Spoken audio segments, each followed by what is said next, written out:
it looks like is somebody may be talking about social media. Maybe the room is about social media, and the fifth person adds some type of tip or strategy or something. And then the next person that speaks goes, and yeah, so what you really want to do is da da da da da da da da, completely not allowing what that person has offered to the audience to actually land with the audience. And I think it's important to be cognizant of who you're running rooms with, because some people really compete for the attention, and they really compete for the spotlight. And so whenever someone offers something to the audience, the first thing they do is completely disregard it, don't allow it to land, don't acknowledge it, and immediately go into what they're doing. And it makes for a poor experience in the audience. And if you're bringing guests to the stage who aren't moderators, it also creates this idea that what they've said isn't important, that what they've said isn't of value, and it really makes people feel like, okay, well, the only reason why you brought people up to the stage was to grow your room. So that's really what I wanted to offer. And again, thank you so much. You are right. It's super important to just to acknowledge the people who are there, who's taking some time to add something. And maybe, yes, so many people feel like they're in such a rush and like, okay, now we're done, let's move on to the next person, etc., or something like that. And to say something, and it maybe it's not even, it's because maybe I think maybe they didn't actually really listen to what the people are sharing. Yeah, like you said, that they're just bringing people up to grow the room. So, so in that way, they're not even focused on where the conversation is leading or going for the group. And so that's why it feels very disjointed, um, and even just like difficult to be a listener, because you feel like you're hearing one thing and then you're hearing something else that's contradictory to it, and it really messes us up. So I totally, I think that's what I'm gathering the sense of from being in rooms and also hearing that comment from you. Yeah. Okay, so yeah, you keep going, and like please jump in if you feel like you want to say something else. We're totally just open and free flowing here. Um, So to just add into what Itandra just said, in total agreement, and sometimes it can be like not so much a mistake, like not intentional, but if it always happens, because um, sometimes people listen to respond, and they're just responding. They're in response mode, meaning as they're listening, they're not really listening, they're responding in their head. So they didn't what they were listening to wasn't even what you were saying, was really more the conversation they were having in their head with you. And some people can even be totally unconscious to that aspect of themselves.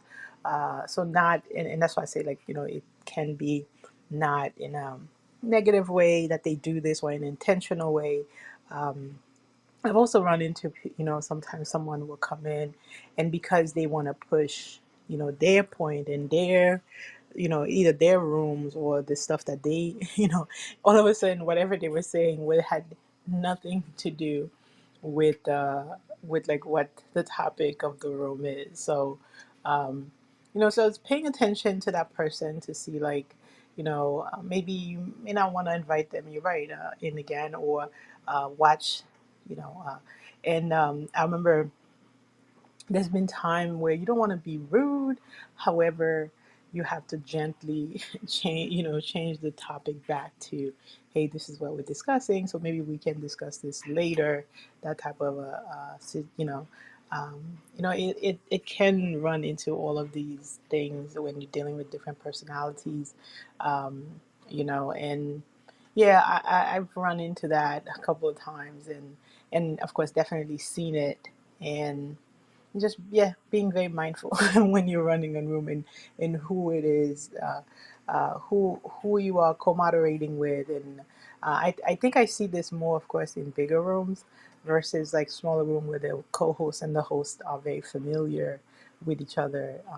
You'll see that less likely, but still, um, you know I actually had an experience just the other day where someone came in and wanted to give all the information they had. So they did. They give all the information. And I'm like, oh no, this information is wrong. And, so in the back channel, I had to jump in because I was like, wait, this is not the correct information.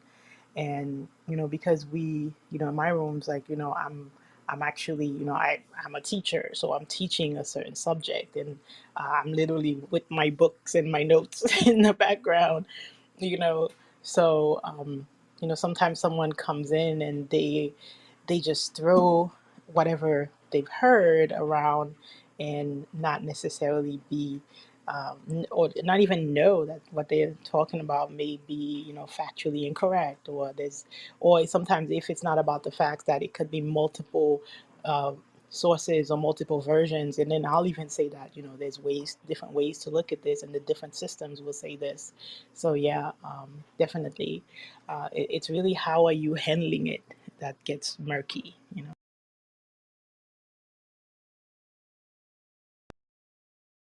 Alrighty, I love that you took us over to how, yes, someone they just come in and just it's almost like a disturbance, but where people are shouting something out, but then they're not just making the sounds, but they're just saying like they're what they want to promote for themselves, so it's kind of annoying.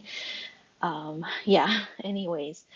Um, so now going on to like during the room, and all of this is what we're doing here is an energy exchange.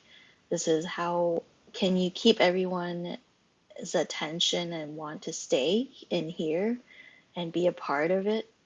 Can you make it so that it's productive, so that people can have something to take away from the talk? And so that's number four.